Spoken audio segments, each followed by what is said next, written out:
not have to wait for the governments to do it. The universe is really emboldened within each one of us.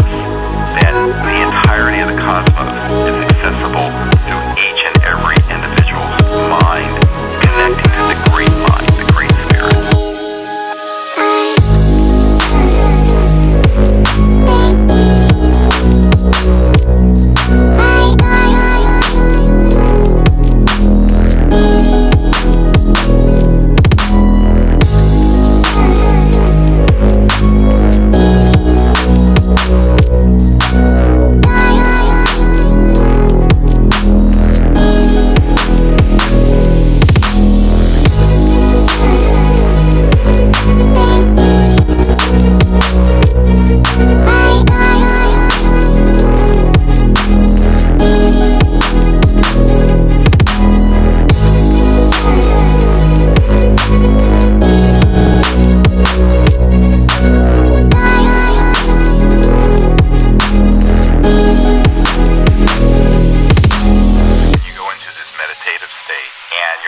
Consciousness, then you remote view where these spacecraft or where their civilizations are.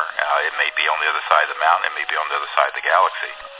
And once you see them mentally, you then engage in what is called coherent thought sequencing, which is when you essentially go into their electronics but also into their mind with permission and tell them that you are an ambassador from Earth, and then in a very clear, coherent fashion, you show them where you are. So let's say that you've picked up that there's an object around the rings of Saturn, and you see these beings. You show them then how to go from Saturn to Earth. You show them that you're in north of London. You show them, you zoom into, the United Kingdom coming in from space.